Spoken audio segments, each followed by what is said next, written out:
నమస్కారం. ప్రేక్షకులందరికీ శుభోదయం. ఈనాటి పావన కార్తీక శుభయోగం శీర్షికన కార్తీక మాసంలో వచ్చే శనివారము బహుళ చతుర్దశి సందర్భంగా ఎలాంటి విధి విధానాలు పాటించాలో, తద్వారా ఎలాంటి ప్రయోజనాలు సిద్ధింపజేసుకోవచ్చో పరిశీలిద్దాం. ప్రధానంగా ఈరోజు సూర్యోదయ సమయానికి చతుర్దశి తిథి ఉంది. సూర్యోదయ సమయానికి చతుర్దశి తిథి ఉంది కాబట్టి దీన్ని కార్తీక బహుళ చతుర్దశిగా పిలుస్తారు. కార్తీక బహుళ చతుర్దశి తిథిని పద్మనాభ తీర్థంకర పుణ్యతిథి అనే పేరుతో పిలుస్తారని తిథితత్వము అనే ప్రామాణిక గ్రంథంలో చెప్పారు. అంటే అనంత పద్మనాభ స్వామికి ప్రీతిపాత్రమైన రోజు. అనంత పద్మనాభ స్వామిని ఆరాధన చేస్తే జాతక చక్రంలో ఉన్న కాలసర్ప దోషాలు, రాహుకేతు దోషాలు వీటన్నిటి నుంచి సులభంగా బయటపడవచ్చు. కాబట్టి మీ గృహంలో పూజా మందిరంలో అనంత పద్మనాభ స్వామి వారి చిత్రపటాన్ని ఏర్పాటు చేసుకొని ఆ చిత్రపటానికి గంధం బొట్లు, కుంకుమ బొట్లు అలంకరించి అనంత పద్మనాభ స్వామి చిత్రపటానికి ఎరుపు రంగు పుష్పాలు అలంకరించాలి. అనంత పద్మనాభ స్వామి అనుగ్రహం కోసం బూరెలు నివేదన చేసి వాటిని ప్రసాదంగా స్వీకరించి ఇతరులకు పంచిపెట్టాలి. ఇలా చేస్తే అనంత పద్మనాభ స్వామి సంపూర్ణమైన అనుగ్రహం కలుగుతుంది. అదేవిధంగా కార్తీక మాసం బహుళపక్షం చతుర్దశి తిథిని లలితా పరమేశ్వరీదేవి స్వరూపతిథి అనే పేరుతో పిలుస్తారని కూడా స్కాందపురాణం వైష్ణవ ఖండంలో చెప్పడం జరిగింది. అంటే లలితా అమ్మవారికి ప్రీతిపాత్రమైన రోజు కాబట్టి ఈరోజు గృహంలో లలితా సహస్రనామ స్తోత్ర పారాయణ చేస్తే ఉత్తమ ఫలితాలు కలుగుతాయి. లలితా సహస్రనామం మొత్తం చదవలేని వాళ్ళు రాజరాజేశ్వరి అష్టకాన్ని పఠించినా ఉత్తమ ఫలితాలు కలుగుతాయి. గృహంలో లలితా అమ్మవారి చిత్రపటానికి పూజా మందిరంలో గంధం బొట్లు, కుంకుమ బొట్లు అలంకరించి లలితా అమ్మవారి చిత్రపటం దగ్గర వెండి ప్రమిదలో ఆవు నెయ్యి లేదా నువ్వుల నూనె పోసి 3 ఒత్తులు విడిగా వేసి దీపాన్ని వెలిగించాలి. లలితా అమ్మవారి చిత్రపటానికి పసుపచ్చడి చామంతి పూలతో పూజ చేస్తూ శ్రీమాత్రే నమః అనే మంత్రాన్ని మనసులో స్మరించుకోవాలి.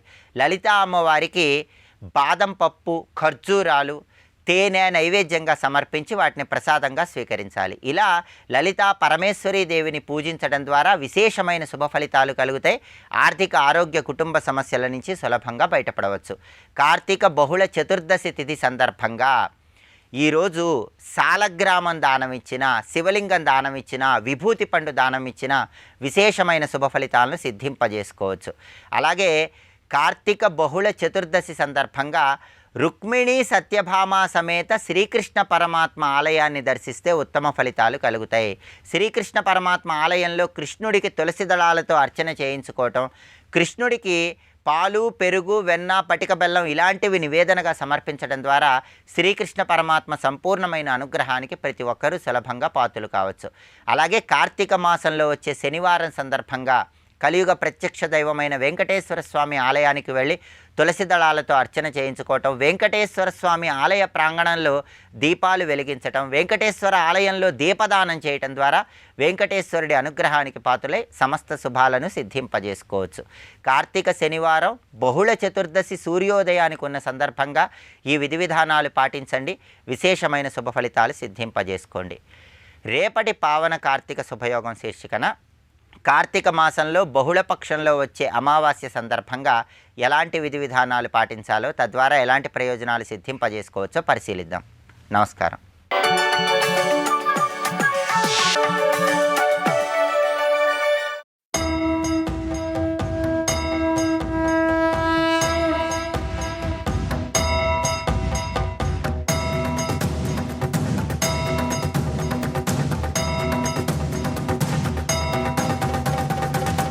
ధ్యాత్వా హృదిస్థం, హృదయంలో ఉన్న నారాయణ్ణి ధ్యానించి దాని తర్వాత ఆవాహనం, పాద్యం, ఆర్ఘ్యం, ఆచమనీయం ఇత్యాదులతో చేసి స్నానము, వస్త్రము, ఉపవీతము, గంధము, పుష్పము, అక్షతులు, ఆభరణాదులు ఇత్యాదులన్నీ ఇచ్చి ధూపదీప నైవేద్యాదులు సమర్పణ చేసి యథోపచారి సంపూజ ఇలా పూజించి గురువు ఇచ్చిన మూలమంత్రాన్ని జపం చేసుకోవాలి. ఇది చాలా మంత్రం ఒక్క ఆధారం పూజ అంతరికి కూడా.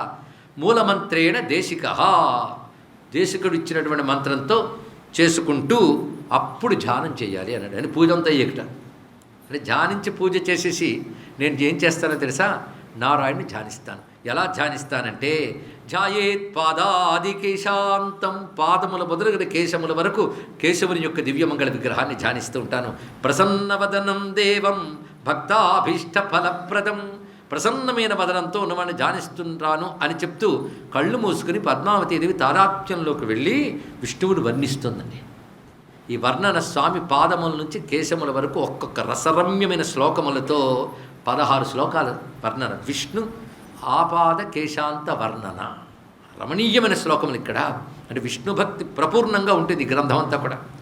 యోగేన సిద్ధ విబుధై పరిభావ్యమానం లక్ష్మ్యాలయం తులసికాంచిత భక్త భృంగం ప్రోత్తుంగ రక్త నఖరాంగుళిపత్ర చిత్రం గంగారసం హరిపదాంబుజమాశ్రయేహం గంగారసం హరిపదాంబుజమాశ్రయేహం. ముందుగా తల్లి ధ్యానం చేస్తూ స్వామి పాదములు ఎలా ఉంటాయో వర్ణిస్తుంది. ఎంత రమ్యమైన పాదములు విష్ణు పాదములు. యోగులు, సిద్ధులు, దేవతలు ఏ పాదాన్ని హృదయంలో ధ్యానిస్తుంటారో ఆ పాదములవి. లక్ష్మీదేవి పద్మంలో ఉందంటారు, ఎప్పుడు పద్మంలో ఉంటుందిట. లక్ష్మి అంటే ఏమిటి? ఐశ్వర్యం, ఆనందం, జ్ఞానం, ఇవన్నీ కలిపితే లక్ష్మి. లక్ష్మీదేవి పద్మంలో ఉందంటారు కదా, స్వామి పాద పద్మంలో ఉంది ఆ లక్ష్మి అంతా కూడా. అందుకే లక్ష్మీ ఆలయం. దానిపై తులసి పూజింపబడి ఉన్న పాదములు, అంటే తులసి దళాలు వేయబడి ఉన్నాయి. ఆ ధ్యానించబడి తులసి దళాలు ఉన్నటువంటి పాదములు ఇక్కడ. అయితే పద్మాలంటే తుమ్మెదులు వస్తాయి కదండి. మరి స్వామి పాదము పద్మములైతే భక్తులను తుమ్మెదులు దాని మీద వాడుతున్నారు. భక్త భృంగం. పైగా పద్మములు ఎర్రగా నిగనగలాడుతూ తెలుపు, ఎరుపు ఇత్యాది రంగురంగుల కాంతులుతూ ఉంటాయి కదా. అలాగే స్వామి ఎర్రని పాదాలు, ఆ తెల్లని గోళ్ళు, ఆ గోళ్ల కింద వేలు కొనలు, వీటన్నిటితో రకరకములుగా ప్రకాశిస్తున్నది. దానిపై దేవతలు చందనము, కుంకుమ ఇత్యాదులన్నీ ఇవ్వడం వల్ల ఆవరణములు కూడా శోభిల్లుతూ అందమైన పద్మంలో ఉంది కదా. పద్మంలో మకరందం ఉంటుందంటారు కదా. మా స్వామి పాదపద్మంలో గంగారసం, గంగ అనే మకరందం ఉంది. అంటే గంగ జనించిన పాదం కదా, అటువంటి పాదానికి నమస్కారం. యోగేన సిద్ధ విబుధై పరిభావ్యమానం లక్ష్మ్యాలయం తులసికాంచిత భక్త భృంగం ప్రోత్తుంగ రక్త నఖరాంగుళిపత్ర చిత్రం గంగారసం హరిపదాంబుజమాశ్రయేహం. హృదయంలో విష్ణు భక్తి ఉంటే కళ్ళు ఇంద్రియాలు విచ్చుకుని వింటామండి. ఇక్కడ భక్తి అనే వాసన లేకుండా తామసం ఉందనుకోండి, దాని లక్షణం వేరు. ఇక్కడ మొత్తం స్వామి యొక్క పాదపద్మములు ఎంత అద్భుతంగా వర్ణించారో. పద్మముల తర్వాత చూపిస్తున్నాడు. పద్మముల తర్వాత అవయవ వర్ణన. గుంఫన్మణి ప్రచయ ఘట్టిత రాజహంస సించత్సు నూపురయుతం పదపద్మ వృంతం పీతాంబరాంచల విలోల వలత్పతాకం స్వర్ణత్రివక్త్ర వలయంచ హరే స్మరామి. పైగా పాదముల పై భాగంలో బంగారు నూపురుములు చుట్టబడి ఉన్నాయి. అక్కడి నుంచి ప్రారంభమవుతుంది పీతాంబరం.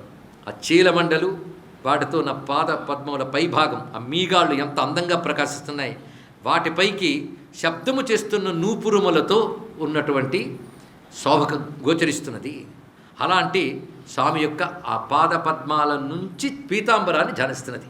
ఆ పీతాంబరం కట్టుకున్నాడు, కానీ గరుత్మంతుడి మీద ఉన్న విష్ణువుని ధ్యానిస్తున్నారు ఇక్కడ.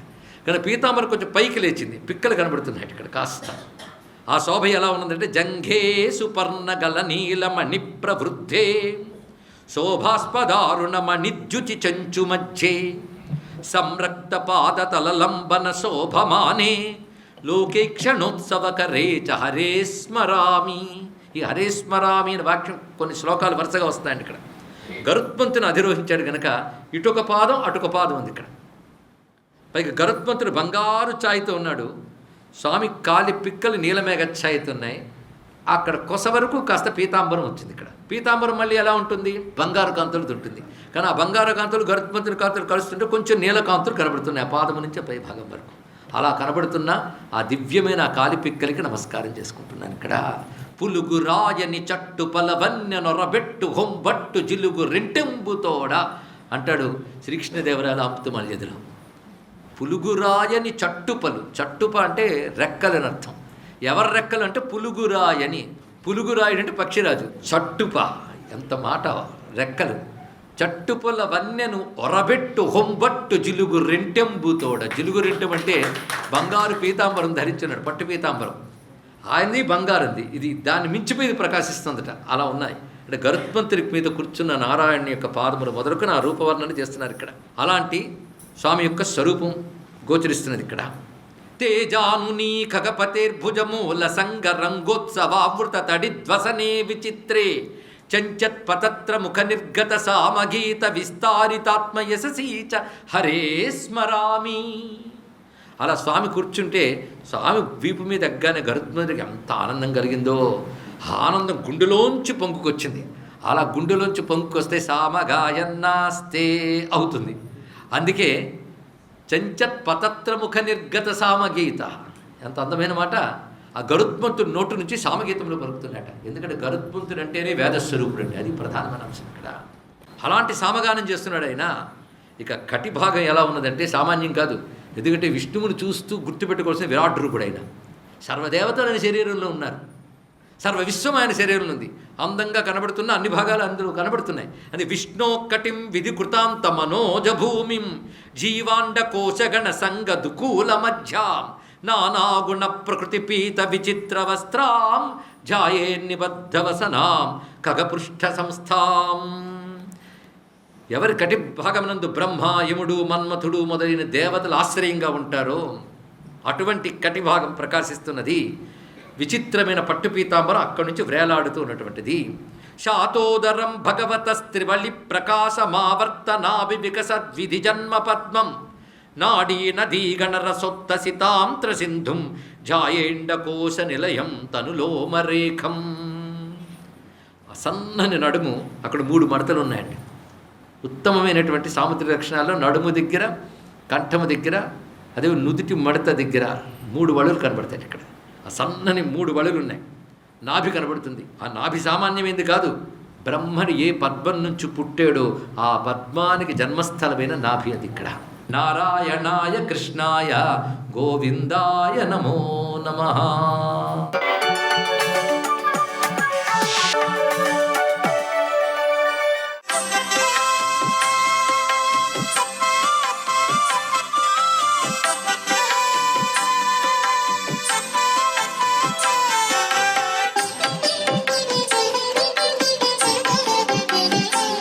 ఓం నమో నారాయణాయ. ఓం నమశివాయ. శ్రీమాత్రే నమః. శ్రీ కార్తీక దామోదరాయ నమః. శనివారం నాడు హరిహరావతారాయ తుభ్యం నమోస్తు అంటూ హరి తత్వంలో కూడి శివతత్వంలో ఉన్నటువంటి ఆంజనేయ స్వామి వారి యొక్క పూజ అద్వితీయమైన ప్రభావాన్ని ఈ కార్తీక మాసం మనకు అందిస్తోంది. శివాంశ సంభూతుడు ఆంజనేయ స్వామి నిత్యం హరిసేవలో తన సర్వస్వాన్ని అంకితం చేసినటువంటి రామబంటు. అందుచేత ఇక్కడ ఆంజనేయ స్వామి అటు శివుడు ఇటు హరి, ఈ 2 మిళితమైనటువంటి కార్తీక మాసం కదా ఇది. అందుచేత హరిహర తత్వంలో ఉండేటువంటి ఈ గొప్ప అవతార స్వరూపమైనటువంటి రామబంటు అయినటువంటి హనుమంతుల వారిని మనస్ఫూర్తిగా మనం పూజ చేయాలి శనివారం నాడు. అటువైపు వెంకటేశ్వర స్వామిని, ఇటువైపు పరమేశ్వరుణ్ణి ధ్యానిస్తూనే ఇక్కడ ఆంజనేయ స్వామి వారిని గనక ప్రత్యేకంగా మనసు నిండా తలుచుకొని హనుమాన్ చాలీసా పారాయణ 108 సార్లు ఈ శనివారం కార్తీక మాసంలో కనుక పఠనం చేసినట్లయితే మనోజవం మారుత తుల్య వేగం అన్న చందంగా మనసు నిండా ఆంజనేయ స్వామి తన దేదీప్యవంతమైన అనుగ్రహ కరుణా కటాక్ష వీక్షణాల్ని ప్రతి ఒక్కరికి కూడా అందిస్తాడన్నమాట. స్వామివారికి సింధూరం అంటే ప్రీతి కాబట్టి ఆయన శరీరం అంతా కూడాను సింధూరంతో అలంకరణ చేసి, వ్యాకరణవేత్త కాబట్టి ఆ సర్వ వ్యాకరణ తత్వాన్ని అర్థం చేసుకున్న మహిమాన్విత తత్వం ఆంజనేయుల్లో ఉంది కాబట్టే తమలపాకు పూజ అనేటువంటిది ఒక్క ఆంజనేయ స్వామి వారికి మనం నిర్వహిస్తామన్నమాట. సర్వ వేదాంతవేత్త, సర్వ వ్యాకరణవేత్త. అందుకే తమలపాకులతో ఆ స్వామిని చక్కగా పూజ చేసి చిట్టికారెలు దండ స్వామివారికి చక్కగా అలంకరించి దేదీప్యవంతమైనటువంటి హనుమత్ బడబాలన స్తోత్రపఠనం చేస్తూ స్వామిని ఆరాధన చేయటం వల్ల అనిర్వచనీయమైనటువంటి అనుభూతిని ప్రతి ఒక్కరూ కూడాను చవిచూస్తారు ఈ రోజున. శ్రీ కార్తీక దామోదరాయ నమః.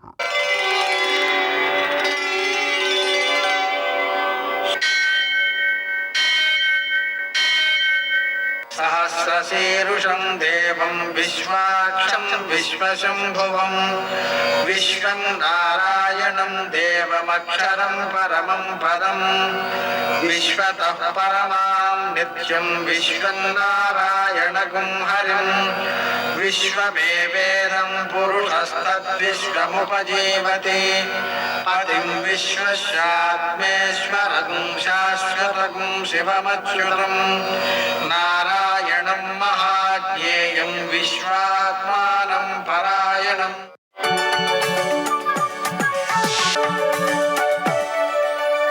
सूर्यशौर्यमथेन्दुरिन्द्रपदवी सन्मङ्गलं मङ्गलम्. పద్మావతి ప్రణయలాలితముగ్ధదేహ శ్రీ వెంకటేశరుణమోచనమస్తు మహ్యం. నేటి కాలమాన విశేషాలను గమనిద్దాం. స్వస్తి శ్రీ చాంద్రమాన క్రోధినామ సంవత్సరం దక్షిణాయనం శరదృతువు కార్తీక మాసం కృష్ణపక్షం శనివారం. సూర్యోదయం 6:33 సూర్యాస్తమయం 5:36. తిథి చతుర్దశి ఉదయం 10:27 వరకు. నక్షత్రం విశాఖ మధ్యాహ్నం 12:31 వరకు. వర్జం సాయంకాలం 4:49 నుంచి 6:33 వరకు. దుర్ముహూర్తం ఉదయం 6:33 నుంచి 8:01 వరకు. అమృతకాలం రాత్రి 3:09 నుంచి 4:52 వరకు. రాహుకాలం శనివారం కాబట్టి ఉదయం 9 నుంచి 10:30 వరకు. అష్టకౌర్క రీత్యా శుభప్రదమైన సమయం మధ్యాహ్నం 12 గంటలకి. నేటి విశేషం అమా విశాఖ యోగం. అది ఉదయం 10:27 నుంచి 12:31 వరకు ఉంది. ఆ సమయంలో చేసేటువంటి పితృదేవతారాధన వలన 10,000 యుగాలు పితృదేవతారాధన వల్ల వచ్చేటువంటి పుణ్యం వస్తుంది. అంటే అంతకాలం వాళ్ళు సంతృప్తి పొందుతారు. తద్వారా అత్యధికమైన పుణ్యం వస్తుంది. పిల్లలు బాగా అభివృద్ధిలోకి వస్తారు. ఈరోజు మధ్యాహ్న కాలంలో అమావాస్య ఉంది. రేపు మధ్యాహ్న కాలంలో లేదు, అపరాహ్న కాలంలో లేదు. అందుకని ఈరోజు అమావాస్య సంబంధమైనటువంటి కార్యక్రమాలన్నీ పూర్తి చేసుకోవాలి. పితృతర్పణం, దర్శశ్రార్థం మొదలైనటువంటివన్నీను. శనివారం కాబట్టి మనం ఒక కేజీంపావు నువ్వుల నూనెతో శివునికి అభిషేకం చేసుకోవడం, మారేడు దళాలతో అర్చించడం, 1/2 కేజీ నల్ల నువ్వులతో అర్చించడం, ఈ నువ్వులు ఆవులకు ఆహారంగా అందించడం మొదలైన చర్యల ద్వారా శని దోషాలు నివారించబడతాయి. ఆంజనేయ స్వామికి సింధూర పూజ చేయడం లేదా తమలపాకులతో పూజ చేయడం, విశేషించి హనుమాన్ చాలీసా పారాయణ చేయడం, అప్పాలు నివేదన చేయడం, 21 ఆత్మప్రదక్షిణాలు చేయడం, ఇవన్నీ కూడా పరిపూర్ణమైన శక్తిని అందిస్తాయి. అలాగే శనిగ్రహ దోషాలను నివారిస్తాయి. నేటి ఆణిముత్యాలు.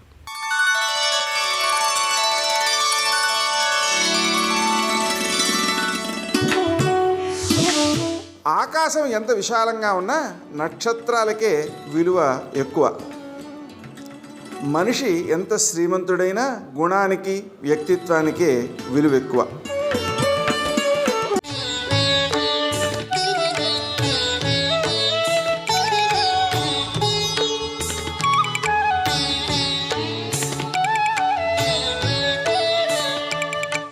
ఆ పరమేశ్వరుడే నీలమేఘశ్యాముడై శంఖచక్ర గదాపద్మములు పట్టుకుంటే స్థితికారుడైన దామోదరుడు. ఆ పరమేశ్వరుడే తెల్లగా మెరిసిపోతూ స్ఫటికమణినిభం పార్వతీశం నమామి అని కూర్చుంటే పరమశివుడు. శాకంబరీతి శశిశేఖర వల్లభేతి గిర్దేవతేతి గరుడధ్వజ సుందరీతి అంటారు శంకరాచార్యుల వారు.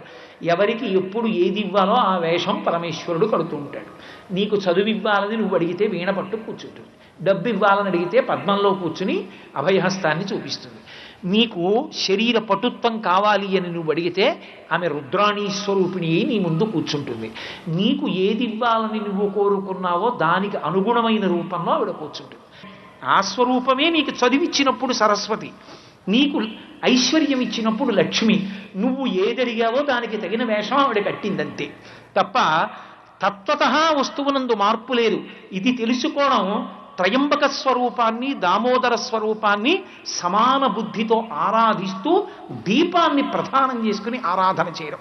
ఉపనిషత్తు అంటుంది ఏకో దేవ సర్వభూతేషు గూఢ సర్వభూతాంతరాత్మా సర్వభూతాధివాస అంటుంది. అసలు పరమేశ్వరుడికి రూపమే లేదు, నిర్గుణుడు, నిర్జనుడు. ఆయన నిష్కళంకంగా నిర్గుణంగా ఉండేటటువంటి స్వరూపం. అటువంటి వాడు మనకు ఒక ఆధారం దొరకాలి కాబట్టి ఒక రూపాన్ని స్వీకరిస్తాడు. వేదాహమేతం పురుషం మహాంతం ఆదిత్యవర్ణం తమసస్తు పారే సర్వాణి రూపాన్ని విచిత్య ధీర. కృష్ణ భగవానుడు పరిత్రాణాయ సాధూనాం వినాశాయ చ దుష్కృతాం ధర్మ సంస్థాపనార్థాయ సంభవామి యుగే యుగే అంటాడు. నన్ను ఒక రూపంతో చూడాలని కోరుకున్నటువంటి పరమ భాగవతోత్తములైనటువంటి వారి కోరిక తీర్చడం కోసం వారి మాంసనేత్రానికి దర్శనం అవ్వడానికి ఒక పాంచభౌతిక స్వరూపంతో ఆవిర్భవించాను తప్ప అదే నా స్వరూపము కాదు. నా అసలు స్వరూపము వ్యాపకత్వము, అంతటా నిండి నిబిడీకృతమైపోయానంటే ఆయన కానిదేం లేదు. అందుకే ప్రహ్లాదుడు ఇందుకలడందులేడని సందేహము వలదు చక్రి సర్వోపగతుండు ఎందెందు వెదకి చూచిన అందందే కలడు దానవగ్రని వింటే. నాన్న నువ్వు వింటే ఎక్కడున్నాడు విష్ణువు, ఎక్కడున్నాడు విష్ణువు అంటా ఏమిటి? వ్యాపకత్వము చేత అంతటా నిండిపోయాడు నాన్న అన్నాడు. అయితే నేను ఎక్కడ చూపిస్తే అక్కడి నుంచి వస్తాడా నీ విష్ణు అన్నాడు. వస్తాడు నాన్న అన్నాడు. ఇప్పుడు ఆ చూపుడు వేలు ఎక్కడ ఆగుతుందో తెలియదు. ఆ చూపుడు వేలు ఎక్కడాగితే అక్కడి నుంచి రావాలి, కానీ అది ప్రసన్న స్వరూపంగా కుదరదు. ఎందుకని బ్రహ్మగారు హిరణ్యకశిపుడికి మాట ఇచ్చాడు, నువ్వు కోరుకున్నటువంటి వరాలన్నీ కూడా నిలబడతాయి. నువ్వు గాలిన్ కుంభిని అగ్ని అంబువల ఆకాశస్థలిన్ దిక్కులన్ రేలన్ ఘస్రమలం తమప్రభల భూరిగ్రాహ వ్యాలాదిత్య నరాది జంతు కలహవ్యాప్తిన్ సమస్త్రాస్త్ర శస్త్రాళిన్ మృత్యువు లేని జీవనములోకాధీశ ఇప్పించవే అని అడిగాడు. అగ్నిలో, నీటిలో, నేల మీద, పైన ఆకాశంలో, ఇంట్లో, బయట, అస్త్రం చేత, శస్త్రం చేత, ప్రాణమున్న దాంతో, ప్రాణం లేని దాంతో, మృగం చేత, నరుడి చేత, దేవత చేత, యక్షుడి చేత, గంధర్వుడి చేత, కిందిన కింపురుషుల చేత నేను మరణించకూడదు. తథాస్తు అన్నాడు బ్రహ్మగారు. అటు బ్రహ్మగారి మాట నిలబడాలి, ఇటు ప్రహ్లాదుడి మాట నిలబడాలి. అంతటా ఉన్నాడు, అంతటా ఉన్నాడు అంటున్నాడు ప్రహ్లాదుడు. ఎక్కడా లేడు లేడు అంటున్నాడు హిరణ్యకశిపుడు. అంతటా ఉన్నాడని నిరూపించడానికి ఎక్కడ వేలు పెడితే అక్కడి నుంచి బయటికి రావడానికి ఈ బ్రహ్మాండమంతా కలిపి ఒక నరసింహం అయిపోయింది ఆ రోజున. పోతన గారు అన్నారు మహానుభావుడు, హరి సర్వాకృతులను కలండనుచు ప్రహ్లాదుండు భాషింప ఎందును లేడు లేడనుచు దైత్యుండు తర్జింప శ్రీనరసింహాకృతి దల్చనచ్యుటుడు నానా జంగమ స్థావరొక్కర గర్భంబుల అన్ని దేశముల ఉద్దండ ప్రభావంబునం. ఒక పెద్ద నారసింహమైంది బ్రహ్మాండం. స్తంభాన్ని చూపించాడు, అందులోంచి బయటికి వచ్చి హిరణ్యకశిపుణ్ణి సంహారం చేశాడు.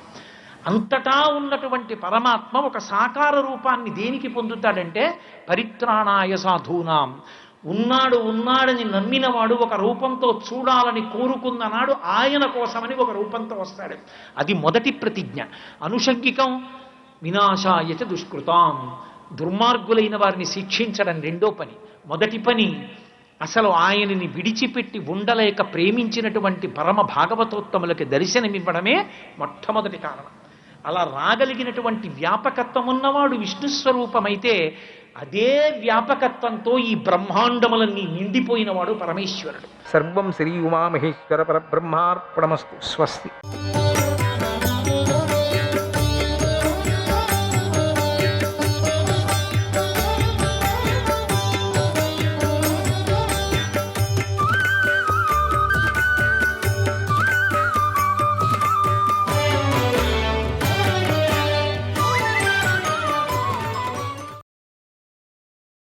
నారాయణ మహర్షి ఇలా చెప్తున్నాడు, ఓ దేవర్షి, నువ్వు అడిగిన ఈ విషయం నాలోనే దాచుకోవలసిన విషయం.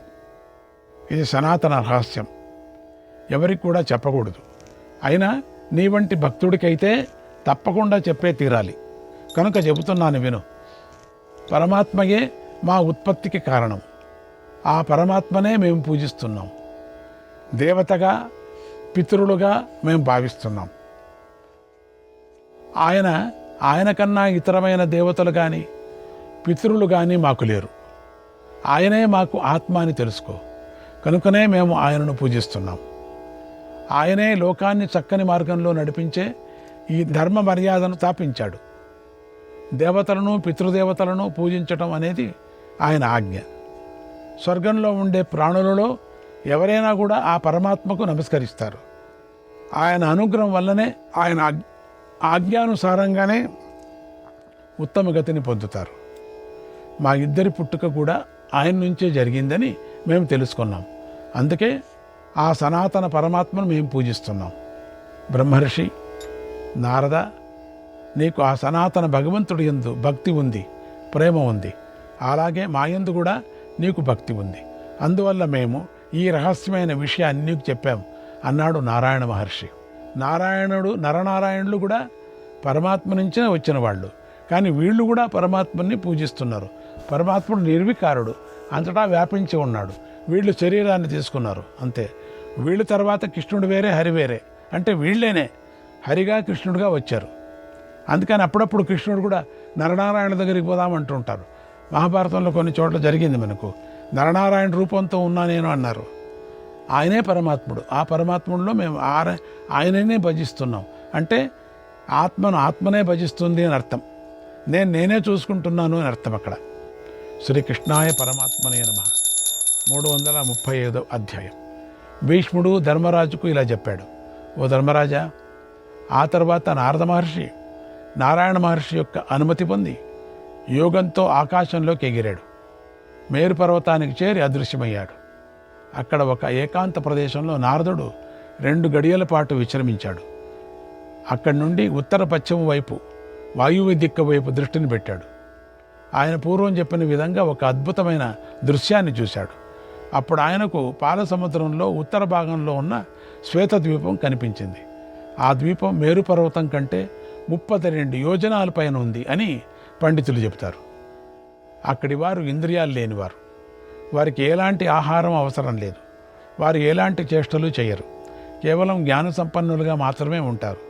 ఆ ద్వీపంలో పాపాలు లేనివారు, తెల్లని రంగు గలవారు అయినటువంటి పురుషులు ఉన్నారు. పాపాత్మను వారి వైపు చూడలేరు. వారి కళ్ళు మసక బారిపోతాయి. అక్కడ గల పుణ్యాత్మల శరీరం ఎముకలు వజ్రంలాగా దృఢంగా ఉంటాయి. వారు మానాపమానాల్లో సమానంగా ఉంటారు. మానవామానాల్లో వారి అంగాలు దివ్యమైనవి, వజ్రాల్లాగా ఉంటాయి. వారి యోగంలో శ్రేష్ఠులు, బలవంతులు.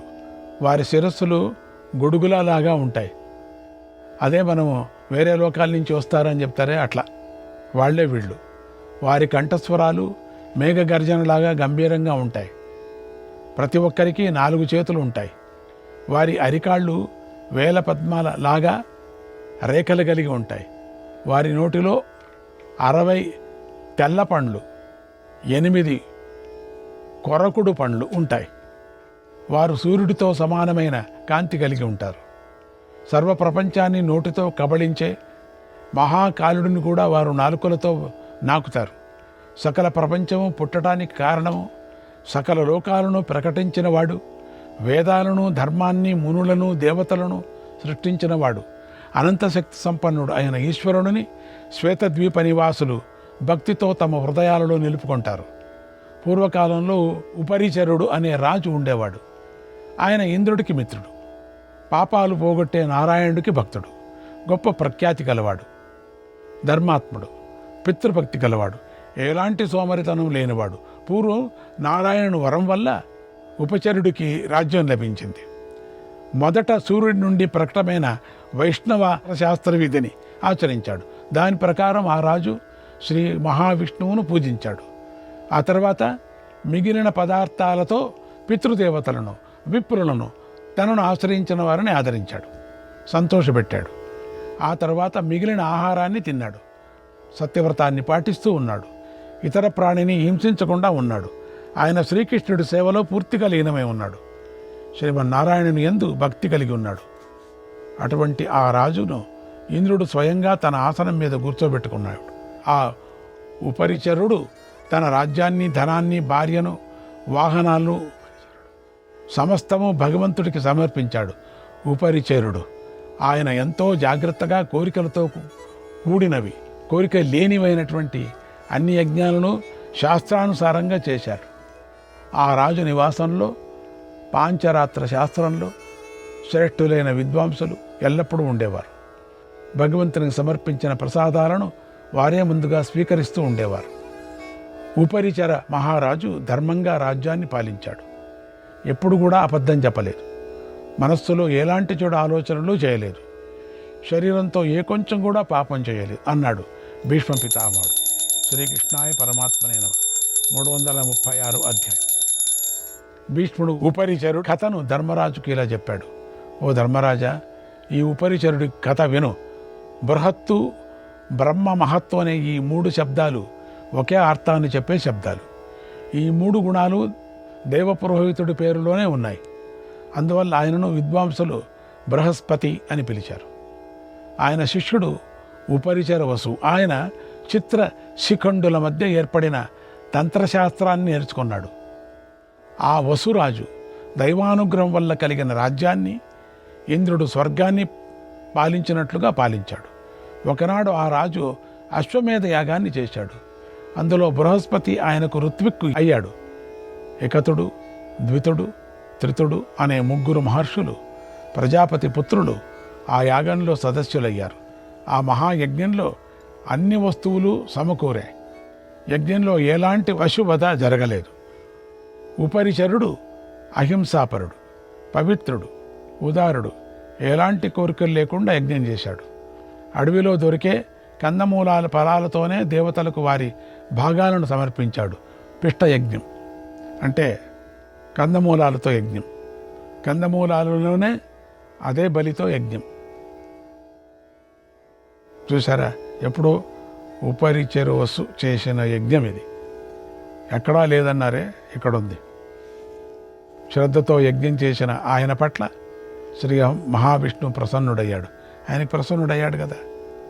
పశువధ చేస్తేనే అవుతాడా? పశువధ లేకుండా చేశాడే కందమూలాలతో. ఇంకంతకన్నా ఇంకేముంది? ఇతరులు ఎవరికీ కనిపించకుండా ఉపరిచరుడికి దర్శనం ఇచ్చాడు. ఆ ఉపరిచరుడికి హయగ్రీవ స్వామి అదృశ్యుడిగా ఉండి తనకు సమర్పించిన పూర్వడాశాన్ని స్వీకరించాడు. వాసన చూసి తన వద్దే ఉంచుకున్నాడు. ఇది చూసిన బృహస్పతికి చాలా కోపం వచ్చింది.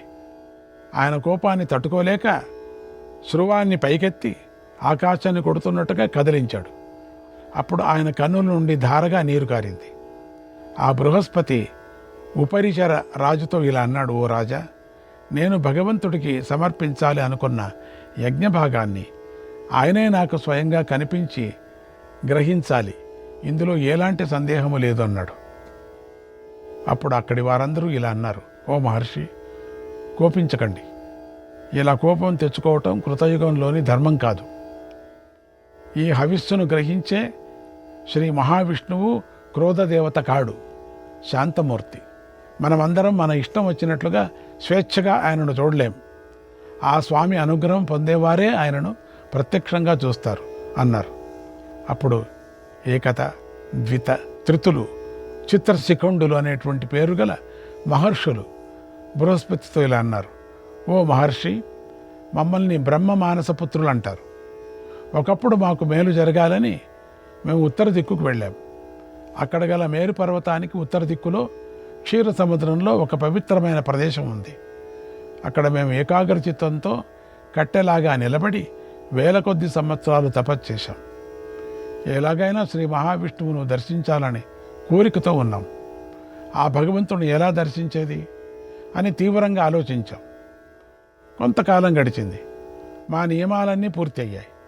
అప్పుడు మాకు ఆనందం కలిగించేలాగా ప్రేమతో కూడిన ఒక అశరీర వాక్కు ఇలా వినిపించింది, ఓ విప్రులారా, మీరు ప్రసన్నమైనటువంటి మనస్సుతో ఉత్తమమైన తపస్సు చేశారు. మీరు భగవంతుడి భక్తులు. మీరు సర్వవ్యాపి అయినటువంటి పరమాత్మను దర్శించాలని కోరుతున్నారు. దీనికి ఒక ఉపాయం వినండి. క్షీరసాగరానికి ఉత్తర దిక్కులో శ్వేతదీపం ఉంది. అక్కడ చంద్రునితో సమానమైన కాంతి గల మానవులు శ్రీమన్నారాయణుని సేవిస్తూ ఉంటారు. వారు ఇంద్రియ రహితులు, నిరాహారు, చేష్టారహితులుగా ఉంటారు. వారి శరీరాల నుండి మనోహరమైన సువాసన వెలువడుతూ ఉంటుంది. వారు భగవంతుడికి అనన్య భక్తులు.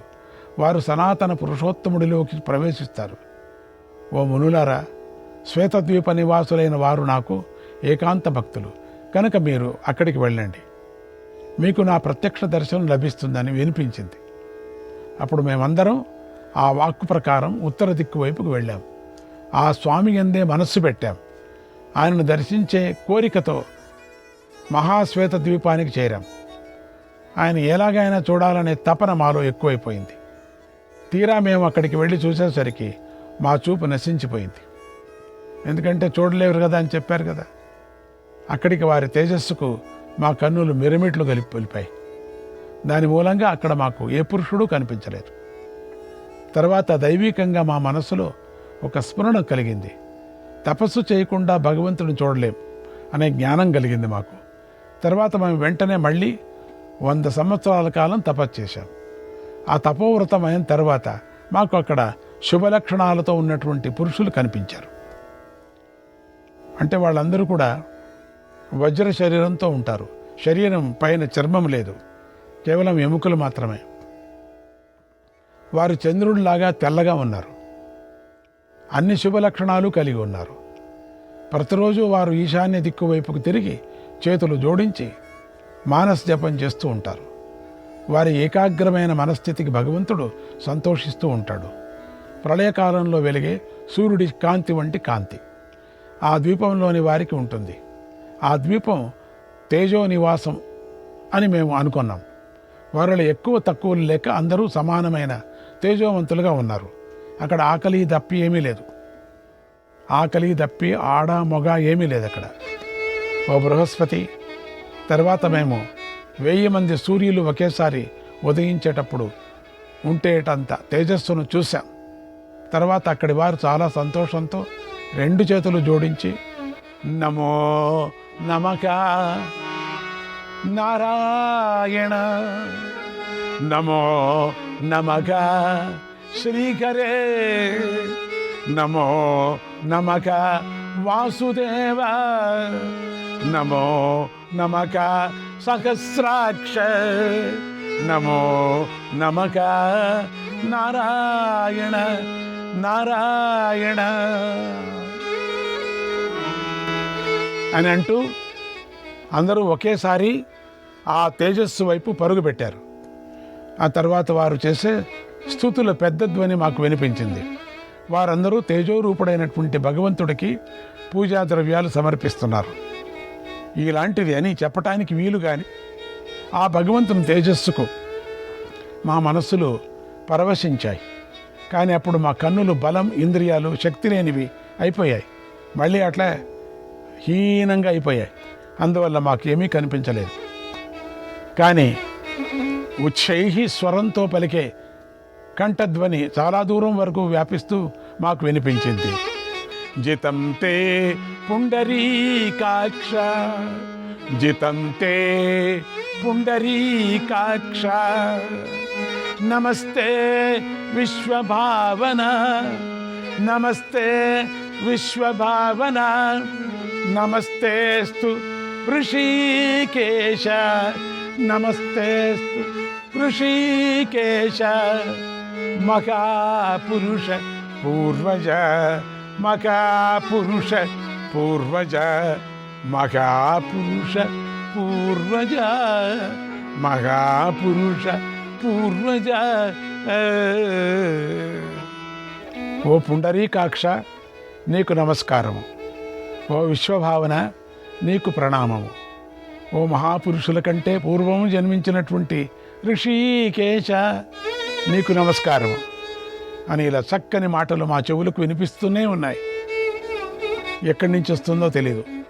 ఇంతలో సుగంధపూరితంగా వీస్తూ వాయువు చాలా దివ్య పుష్పాలను, అప్పటికి కావలసిన ఔషధులను తెచ్చింది. వాటితో పంచకాలజ్ఞానులైనటువంటి జ్ఞానజ్ఞులైనటువంటి వారు అనన్య భక్తితో మనస్సు, వాక్కు, క్రియలతో శ్రీహరిని పూజించారు. వారి మాటల వల్ల మేము భగవంతుడు తప్పక వచ్చి ఉంటాడు అని గట్టిగా నమ్మాం. కానీ మాకు కళ్ళు ఏం కనపడలే. కానీ పరమాత్మ మాయ వల్ల మోహితులమైన మేము ఆయనను దర్శించలేకపోయాం. ఓ బృహస్పతి, సువాసనతో కూడిన గాలి వీచటం ఆగిపోతూనే భగవంతుని పూజ పూర్తి అయిపోతుంది. దాన్ని మేము గమనించి ఎంతో దిగులు చెందాం. ఓ మహర్షి, అక్కడ ఉన్న పవిత్ర వంశీయులైనటువంటి వారిలో ఏ ఒక్కరూ మమ్మల్ని చూడలేదు, మనస్సుతో తలుచుకోలేదు, మమ్మల్ని ఆదరించలేదు. అక్కడ శాంతంగా ఉన్న మునులు కూడా అనన్య భావనతో మనస్సును భగవత్ సేవలోనే నిలిపారు. బ్రహ్మభావనలో ఉన్న ఆ మునులు కూడా మా వైపు మనస్సు త్రిప్పులేదు. మేము మాత్రం తపస్సుతో బాగా అలసిపోయాం, చాలా బలహీనమైపోయాం. ఆ సమయంలో మాకు ఒక అశరీరవాణి వినిపించింది. ఓ మునులారా, మీరు శ్వేతదీప నివాసులు, తెల్లని శరీరం గలవారు, ఇంద్రియ రహితులైన వారిని దర్శించారు. ఆ శ్రేష్టమైన దివ్య దర్శనం వల్ల మీకు సాక్షాత్ భగవంతుడి దర్శనం లభిస్తుంది. కనుక ఓ మునులారా, మీరందరూ వచ్చిన త్రోవలోనే వెళ్ళండి. భగవంతుడి యందు అనన్య భక్తి లేకుండా ఎవరికి ఏ విధంగానూ ఆయన దర్శనం లభించదు. చాలా కాలంగా ఆయన యందు భక్తి కలిగి పూర్తిగా అనన్యభావం కలిగినప్పుడే ఆ భగవంతుడి దర్శనం లభిస్తుంది. భగవంతుడంటే జ్యోతిఃపుంజం, చర్మచక్షువుతో చూడటానికి వీలు కాదు. కనుక ఓ మునులారా, ఇప్పుడు మీరు ఒక మహత్కార్యం చేయాలి. ఈ కృతయుగం అయిపోయిన తర్వాత కొంచెం అధర్మం జరుగుతుంది. అప్పుడు వైవస్వత మన్వంతరంలో త్రేతాయుగం ప్రారంభమవుతుంది. అప్పుడు దేవకార్యం సిద్ధించడానికి మీ సహాయం కావాలి అని వినిపించింది. మేము ఆ చల్లని మాటను విని భగవంతుడి కృప వల్ల మాకిష్టమైన చోటుకి వెళ్ళాం. ఈ విధంగా గొప్ప తపస్సు చేసిన, హోమాలు చేసిన మాకు భగవంతుడు కనిపించలేదు. అలాంటప్పుడు నీ వంటి వారికి చాలా సులభంగా ఆయన దర్శనం ఎలా కలుగుతుంది చెప్పు? శ్రీమన్నారాయణుడు సర్వోత్తమ దైవం. ఆయనే జగత్తు సృష్టిస్తాడు, హవ్య కవ్యాలను గ్రహిస్తాడు. ఆయనే అవ్యక్త పరమాత్మ. ఆయనను దేవతలు, దానవులు కూడా పూజిస్తూ ఉంటారు అని ఇలా ఏకతుడు చెప్పాడు. ఆయనతో పాటు ద్విత, త్రితలు సమ్మతితో ఇతర పండితులు కూడా బృహస్పతికి నచ్చజెప్పారు. దానితో ఆయన శాంతించి యజ్ఞాన్ని పూర్తి చేశాడు, భగవంతుని పూజించాడు. తర్వాత ఉపరిచార రాజు కూడా యజ్ఞం పూర్తి చేసి రాజ్యం చేశాడు. ఒకనాడు ఆ రాజుకు బ్రహ్మశాపం తగిలింది. దాంతో ఆయన స్వర్గభ్రష్టుడయ్యాడు. అప్పుడు ఆయన రసాతలానికి వెళ్ళిపోయాడు. ఓ రాజా, ఆ రాజు ధర్మవత్సరుడు, సత్యధర్మపరాయణుడు కావటం చేత ఆయన భూమి అడుగుకు వెళ్ళినా కూడా ఎప్పుడూ నారాయణ మంత్రాన్నే జపించాడు. నారాయణుడి ఆరాధనలోనే ఆసక్తి కలిగి ఉన్నాడు. అందువల్ల నారాయణుడి దయవల్లనే ఆ రాజు పైకి వచ్చి భూలోకం నుంచి బ్రహ్మలోకానికి వెళ్ళాడు. నారాయణ నారాయణ పరమగతిని పొందాడు. ఆ రాజుకు అతి సులభంగానే నిష్ఠ కలవారికి లభించే గతి లభించింది అన్నాడు భీష్మ పితామహుడు. శ్రీమన్నారాయణ. శ్రీహరే కృష్ణ, శ్రీహరే కృష్ణ. శ్రీకృష్ణాయ పరమాత్మనే నమః. 337వ అధ్యాయం.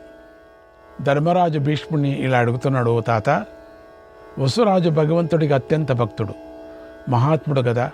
మరి ఆయన స్వర్గం నుండి భ్రష్టుడై భూమి నుండి పాతాళానికి ఎందుకు వెళ్ళాడు అని అడిగాడు. భీష్ముడు ఇలా చెప్పాడు. ఓ రాజా, ఈ విషయంలో జ్ఞానులైన ఋషులకు దేవతలకు మధ్య ఒక సంవాదం జరిగింది. అతి పురాతనమైన సంవాదం. పూర్వం దేవతలు ఋషులతో ఇలా అన్నారు. ఓ ఋషులారా, మేకపోతును పశువుగా ఉపయోగించి యజ్ఞం చేసి ఒక విధానం ఉంది అని అన్నారు. అక్కడ అజ అనే పదానికి మేక అనే అర్థం. ఇంకొక పశువు కాదు, అది శాస్త్రం చెప్పిన మాట అన్నాడు. అప్పుడు ఋషులు ఇలా అన్నారు. శ్రీకృష్ణాయ పరమాత్మనే నమః.